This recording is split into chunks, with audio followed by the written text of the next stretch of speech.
Hello, and welcome back to Story Time with Eric Zimmer. Where we last left off in Charlotte's Web, we witnessed a miracle. What was the miracle? Charlotte rode some pig in her web, and I have a good feeling Wilbur's life is going to be spared. Well, let's see what else happens. Alright. You ready? Alright, let's begin.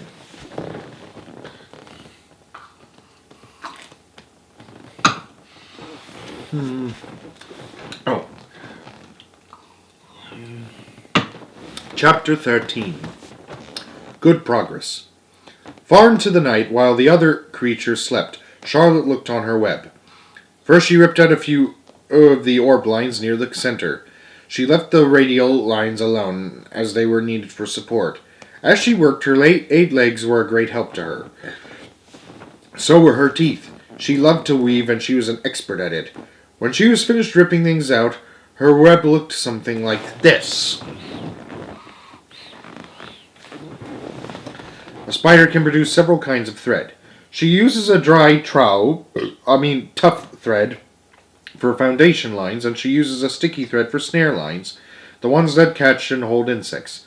Charlotte decided to use her dry thread for writing the new message. If I write the word terrific with sticky thread, she thought, every bug that comes along will get stuck in it and spoil the effect. Now let's see. The first letter is T. Charlotte climbed to a point at the top of the left-hand side of the web. Swinging her spinnerets into position, she snatched her thread and then dropped down. As she dropped, her spinning tubes went into action and she let out thread. At the bottom she attached the thread. This formed the upright part of the letter T. Charlotte was not satisfied, however. She climbed up and made another attachment, right next to the first. Then she carried the line down so that she had a double line instead of a single line. It'll show up better if I make the whole thing with double lines. Excuse me. She climbed back up, moved over about an inch to the left, touched her spinnerets to the web, and then carried a line across to the right, forming the top of the T. She repeated this, making it double. Her 8 legs were very busy helping. Now for the E. Charlotte got so interested in her work, she began to talk to herself as though to cheer herself on. If you had been sitting quietly in the barn cellar that evening, you would have heard something like this. Now for the R. Up we go. Attach. Descend. Pay out line. Whoa. Attach. Good. Up you go. Repeat. Attach. Ascend. Pay out line. Whoa, girl. Steady now. Attach. Climb. Attach. Over to the right. Pay out line. Attach. Now, right, down, and swing that loop around and around. Now into the left. Attach. Climb. Repeat. Okay. Easy. Keep those lines together. Now then, out and down for the leg of the R. Pay out line. Whoa, attach, ascend, repeat. Good girl. And so, talking to herself, the spider worked at her difficult task. When it was completed, she felt hungry. She ate the small bug that she had been saving. Then she slept. Next morning, Wilbur arose and stood beneath the web. He breathed the morning air into his lungs. Drops of dew catching the sun made the web stand out clearly. When Lurvy arrived with breakfast, there was the handsome pig, and over him, woven neatly in block letters, was the word terrific. Another miracle. Look at how much bigger Wilbur is now. Lurvy rushed and called Mr. Zuckerman. Mr. Zuckerman rushed and called Mrs. Zuckerman. Mrs. Zuckerman ran to the phone and called the Arabelles. The Arabelles climbed into their truck and hurried over. Everybody stood at the pig pen and stared at the web and read the word, over and over, while Wilbur, who really felt terrific, stood quietly swelling out his chest and swinging his snout from side to side. Terrific! Breathed Zuckerman in joyful admiration. Edith, you'd better phone the reporter on the Weekly Chronicle and tell him what has happened. He'll want to know about this. He may want to bring a photographer. There isn't a pig in the whole state that is as terrific as our pig. The news spread. People who had journeyed to see Wilbur when he was some pig came back again to see him now that he was terrific. That afternoon, when Mr. Zuckerman went to milk the cows and clean out the tie-ups, he was still thinking about what a wondrous pig he owned. "Lurvy," he called, "there is to be no more cow manure thrown down to that pig pen. I have a terrific pig. I want that pig to have clean brat straw every day for his bedding. Understand?" "Yes, sir," said Lurvy. "And furthermore," said Mr. Zuckerman, "I want you to start building a crate for Wilbur. I've decided to take the pig to the county fair on September 6th. Make the crate large and paint it green with gold letters." "What will the letters say?" asked Lurvy. "They should say, Zuckerman's famous pig." Lurvy picked up a pitchfork and walked away to get some clean straw. Having such an important pig was going to mean plenty of extra work. He could see that.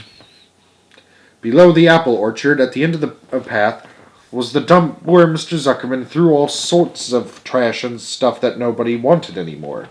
Here in a small clearing, hidden by young alders and wild raspberry bushes, was an astonishing pile of old bottles and empty tin cans and dirty rags and bits of metal and broken bottles and broken hinges and broken springs and dead batteries and last month's magazines and old discarded dish mops and tattered overalls and rusty spikes and leaky pails and forgotten stoppers and useless junk of all kinds, including a wrong-sized crank for a broken ice cream freezer. Templeton knew the dump and liked it. There were good hiding places there, excellent cover for a rat, and there was usually a tin can with food still clinging to the inside. Yeah. Templeton was down there now, rummaging around. When he returned to the barn, he carried in his mouth an advertising he had torn from a crumpled magazine. "How's this?" he asked, showing the ad to Charlotte. "It says crunchy. Crunchy would be a good word to write in your web." "Oh. Uh-oh." "Just the wrong idea," replied Charlotte. "Couldn't be worse. We don't want Zuckerman to think Wilbur's crunchy. He might start thinking about crisp, crunchy bacon and tasty ham. That would put ideas into his head. We must advertise Wilbur's noble qualities, not his tastiness. Go get another word, please, Templeton." The rat looked disgusted, but he sneaked away to the dump and was back in a while with a strip of cotton cloth. "How's this?" he asked. "It's a label off an old shirt." Charlotte examined the label. It said, "Pre-shrunk." "I'm sorry, Templeton," she said, "but pre-shrunk is out of the question. We want Zuckerman to think Wilbur is nicely filled out, not all shrunk up. I'll have to ask you to try again." "What do you think I am, a messenger boy?" grumbled the rat. "I'm not going to spend all my time chasing down to the dump after advertising material." "Just once more, please," said Charlotte. "I'll tell you what I'll do," said Templeton. "I know there's a package of soap flakes in the woodshed. It has writing on it. I'll bring you a piece of the package." He climbed the rope that hung on the wall, and disappeared through a hole in the ceiling. When he came back, he had a strip of blue and white cardboard in his teeth. "There," he said triumphantly. "How's that?" Charlotte read the words. "With new radiant action." "What does it mean?" asked Charlotte, who had never used any soap flakes in her life. "How should I know?" said Templeton. "You asked for words, and I brought 'em. I suppose the next thing you want me to fetch is a dictionary." Together they studied the soap ad. "With new radiant action," repeated Charlotte slowly. "Wilbur?" she called. Wilbur, who was asleep in the straw, jumped up. "Run around," commanded Charlotte. "I want to see you in action, to see if you are radiant." Wilbur raced to the end of his yard. "Now back again. Faster," said Charlotte. Wilbur galloped back. His skin shone. His tail had a fine, tight curl in it. "Jump into the air," cried Charlotte. Wilbur jumped as high as he could. "Keep your knees straight and touch the ground with your ears," called Charlotte. Wilbur obeyed. "Do a backflip with a twist in it," cried Charlotte. Wilbur bent over backwards. writhing and twisting as he went. "Okay, Wilbur," said Charlotte. "You can go back to sleep." "Okay, Templeton, the soap ad will do. I guess. I guess. I'm not sure Wilbur's action is exactly radiant, but it's interesting." "Actually," said Wilbur, "I feel radiant." "Do you?" said Charlotte, looking at him with affection. "Well, you're a good little pig, and radiant you shall be. I'm in this thing pretty deep now. I might as well go the limit." Tired from his romp, Wilbur lay down in the clean straw. He closed his eyes. The straw seemed scratchy, not as comfortable as the cow manure which was always delightfully soft to sit in. So he pushed the straw to one side and stretched out in the manure. Wilbur sighed. It had been a busy day, his first day of being terrific. Dozens of people had visited his yard during the afternoon, and he had to stand and pose, looking terrific as he could. Now he was tired. Fern had arrived and seated herself quietly on her stool in the corner. "Tell me a story, Charlotte," said Wilbur as he lay waiting for sleep to come. "Tell me a story." So Charlotte, although she too was tired, did what Wilbur wanted. "Once upon a time," she began, "I had a beautiful cousin who managed to build her web across a small stream. One day a tiny fish leapt into the air and got strangled in the web. My cousin was very much surprised, of course. The fish was thrashing wildly. My cousin hardly dared tackle it. But she did. She swooped down and threw great masses of wrapping material around the fish and fought bravely to capture it." "Did she succeed?" asked Wilbur. "It was a never-to-be-forgotten battle," said Charlotte. "There was the fish, caught only by one fin, and its tail wildly thrashing but shining in the sun. There was the web, sagging dangerously under the weight of the fish." "How much did the fish weigh?" asked Wilbur eagerly. "I don't know," said Charlotte. "There was my cousin, slipping in, dodging out, beating mercilessly over the head by the wildly thrashing fish, dancing in, dancing out, throwing her threads and fighting hard. First she threw a left around the tail. The fish lashed back. Then a left to the tail and a right to the midsection.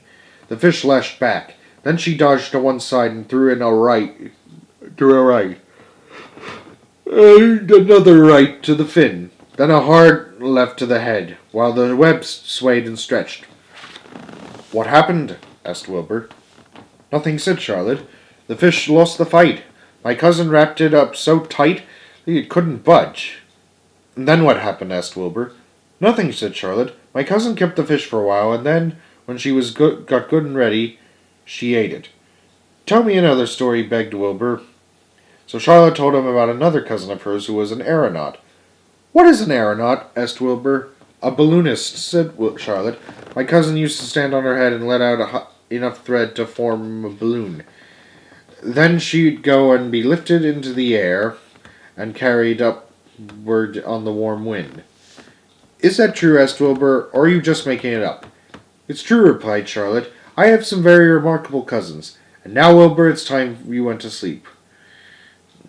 "Sing something," begged Wilbur, closing his eyes. So Charlotte sang a lullaby, while the crickets chirped and the grass in the barn grew dark. And this was the song she sang. "Sleep, sleep, my love, my only, deep, deep in the dung in the dark. Be not afraid and not be lonely. This is the hour when the frogs and thrushes praise the world from the woods and the rushes. Rest from care, my one and only, deep in the dung and the dark." But Wilbur was already asleep. When the song ended, Fern got up and went home.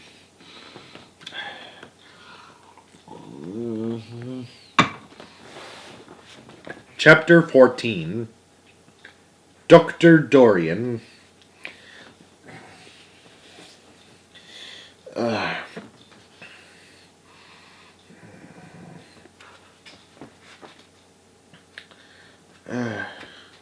Where was I? Oh, yeah.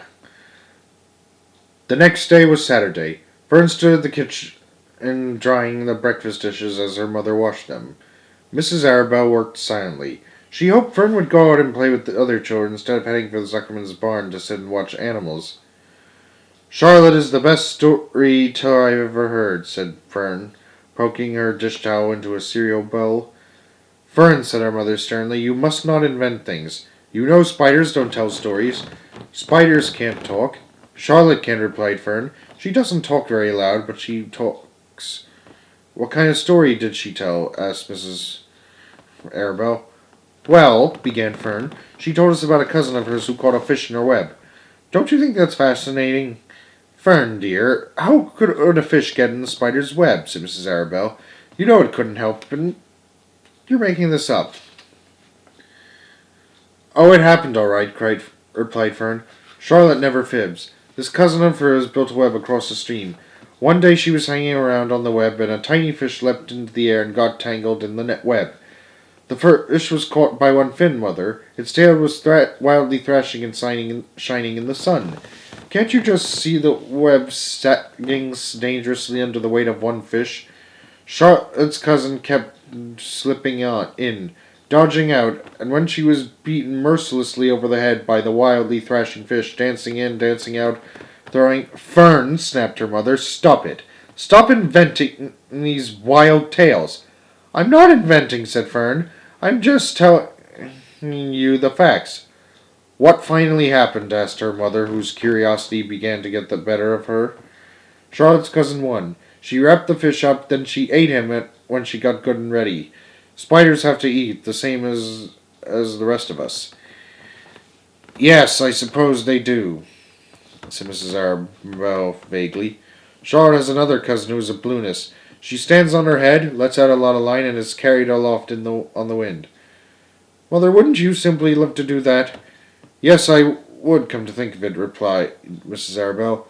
But Fern, darling, I wish you would play outdoors today instead of going to Uncle Homer's barn. Find some playmates of yours and do something nice outdoors. You're spending too much time in that barn. It isn't good for you to be alone so much. Alone, said Dr. Fern. Alone? My friends are in the barn cellar. It is a very sociable place. Not at all lonely. Fern disappeared after a while, walking down the road towards Zuckerman's. Her mother dusted the sitting room. As she worked, she kept thinking about Fern. It didn't seem natural for a little girl to be so interested in animals. Finally, Mrs. Arabelle made up her mind she would pay a call on old Dr. Dorian and ask his advice. She got in the car and drove to his office in the village. Dr. Dorian had a thick beard.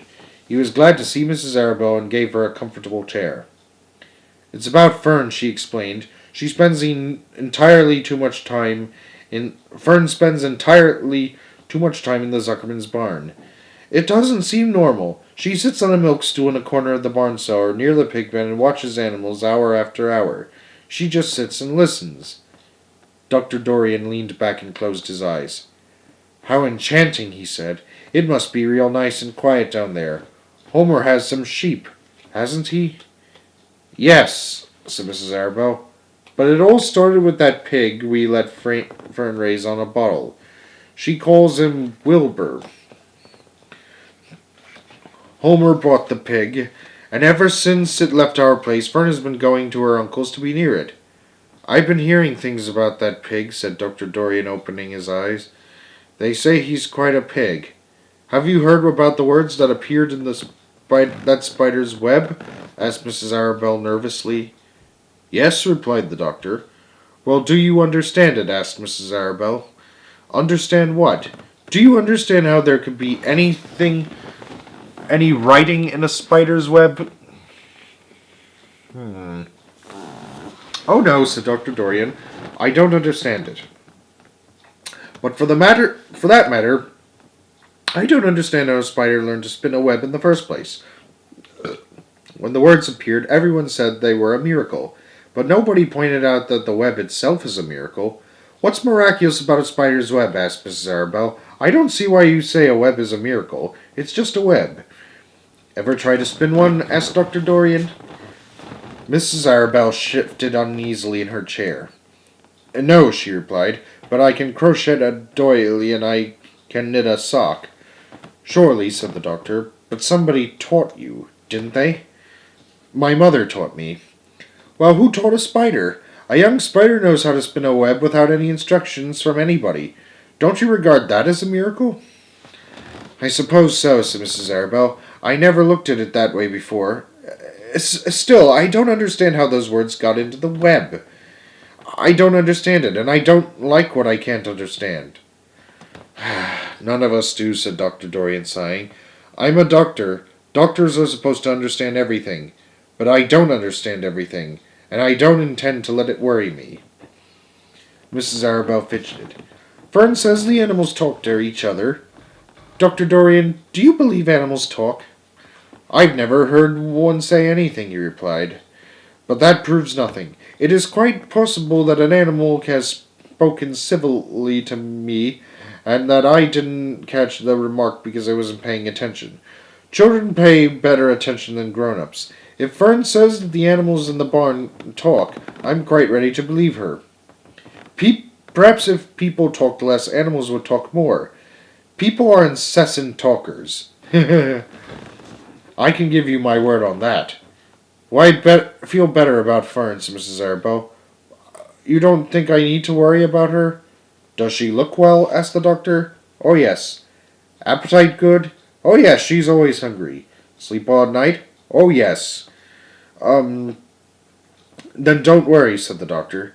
Do you think she'll ever start thinking about something besides pigs and sheep and geese and spiders? How old is Fern? She's 8. Well, said Dr. Dorian, I think she will always love animals, but I doubt that she spends her entire life in Homer Zuckerman's barn cellar. How about boys? Does she know any boys? She knows Henry Fussy, said Mrs. Arabelle brightly. Dr. Dorian closed his eyes again and went into deep thought. Henry Fussy, he mumbled. Remarkable. Well, I don't think you have anything to worry about. Let Fern associate with her friends in the barn if she wants to. I would say offhand that spiders and pigs were fully as interesting as Henry Fussy. Yet I predict that the day will come when even Henry will drop some chance remark that catches Fern's attention. It's amazing how children change from year to year. How's Avery? He asked, opening his eyes wide. Oh, Avery, chuckled Mrs. Arabelle. Avery is always fine. Of course, he gets into poison ivy and gets stung by wasps and bees and brings frogs and snakes home and breaks everything he lays his hands on. He's fine. Good, said the doctor. Mrs. Arabelle said goodbye and thanked Dr. Dorian very much for his advice. She felt greatly relieved. To be continued.